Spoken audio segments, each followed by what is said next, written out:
direto, tá bom? Labirintite. O Nader hoje perguntou uma coisa pra mim que eu não soube responder. Mas, realmente, os homens não vão muito ao médico, né? Quem será que tem mais labirintite? Os homens ou as mulheres? Às vezes, os homens acham que é só uma dorzinha de cabeça, uma tontura, mas pode ser labirintite. É, porque muita gente sofre com essa condição que afeta o quê? O labirinto. Kelly, mas o que é o labirinto? Olha só, o labirinto é uma parte do ouvido interno que é responsável pelo nosso equilíbrio e a nossa audição. E não é coisa de pessoa mais experiente não, tá?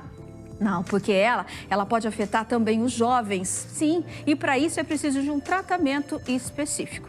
Mas quando a gente fala em tratamento, a gente está falando de medicamento e tal, mas e quando isso não resolve? Que foi o que aconteceu comigo? É claro que eu procurei uma especialista que me ajudou e ela vai passar dicas também para vocês que sofrem com isso aí, para ajudar também, né, Jéssica? Pode vir aqui, garota! Tudo bem? Tudo bem?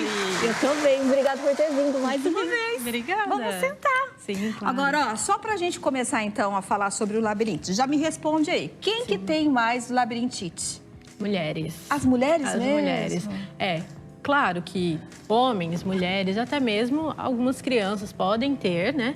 Mas é mais comum em mulheres e acima dos 40 anos. E por que a gente começa a desenvolver a labirintite? Olha... É genético ou é uma causa de... Tem muitos fatores, na verdade, né? Hereditários também. Temos alguns fatores, como, por exemplo, a alimentação vai influenciar. Partes como vitamina D, B12, se tiver muito baixa no nosso organismo também, né? Enfim, muitas causas. Estresse, ansiedade. E o termo, assim, labirintite engloba muitas coisas, né? Eu ia te perguntar. Na verdade, assim, a labirintite em si, ela é rara de acontecer, porque ela é uma infecção que acontece lá no nosso ouvido interno, lá no labirinto, mas ela é mais rara de acontecer. O mais comum, que é o que você teve ali, foi a VPPB, que é aquela vertigem, né, dos cristais. É vertigem, então. E a gente fala que é labirintite. Exatamente. Entendi. Exatamente. E aí tem também outras tonturas, como, por exemplo, a cinetose, né? A cinetose é muito comum quando a pessoa vai viajar. Sabe quando a pessoa vai viajar e passa mal? Enjoa. Eu não consigo ler um livro ou ficar com o celular na hora que o carro tá andando. Isso acontece por conta de um distúrbio visual, junto com o labirinto, porque o olho manda informação que o corpo tá parado, né? Só que ele percebe movimento fora também, vamos supor, do carro, porque isso pode acontecer em qualquer outro meio de locomoção também. Ônibus. Né? Isso, ônibus, um avião, sim, né? E o corpo, o sistema somatosensorial, as pernas, mostra que a gente está sentado, está parado. Isso manda estímulos lá para o cérebro, né? O cérebro não entende, acha que o corpo está envenenado, né? E ele... Olha, manda outra informação, vamos colocar isso para fora, onde vem enjoo, dor de cabeça, vem a palidez, vem né? Mesmo. Aquela sudorese, parece que né? a pressão Parece abaixa. que a pressão cai e muitas vezes a pessoa chega até ao vômito, né? E isso tem tratamento, não é somente com a medicação. A medicação ajuda, mas nós podemos fazer uma habituação, né, do sistema vestibular, do sistema visual, somatosensorial, trazendo, assim, a pessoa a um equilíbrio, a viajar confortavelmente, né? Ô, gente, vou falar uma coisa pra vocês, pra mim era normal. Não, pra mim era normal. A maioria das pessoas acha que é normal, tipo Kelly. assim, eu vou andar de carro, eu vou tomar um remedinho pra não me dar ânsia de vômito, porque é normal. Então, não é normal. Não é normal. Na verdade, não teve uma maturação correta de todos esses sistemas, não houve essa integração, mas não é normal.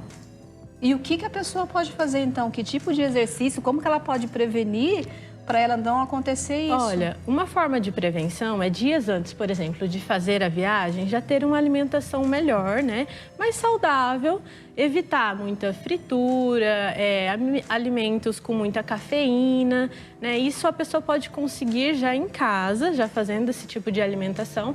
Mas, por exemplo, a hora que for, vamos supor que a pessoa vá no carro, né? Se ela não for dirigindo, que vá no banco carona, né? Ou no banco de trás, sentar no banco do meio.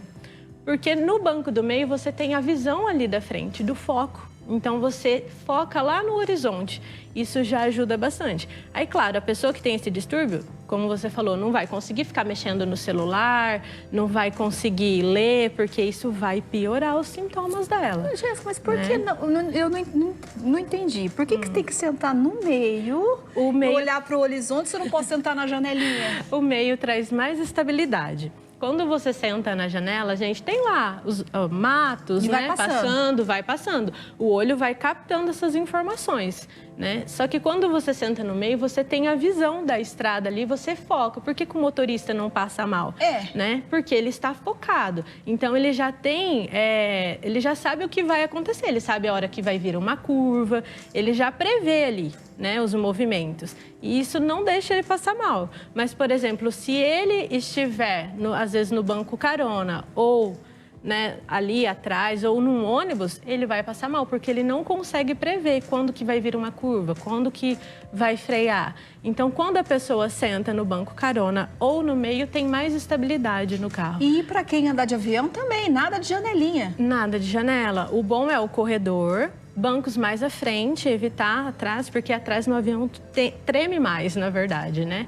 Então, um pouco mais à frente. O ônibus é a mesma coisa. Se possível, pego os bancos do corredor mais à frente também, que gera mais estabilidade. Olha, gente, vocês sabiam disso? Eu não tinha a mínima noção. Primeiro, para mim, era normal.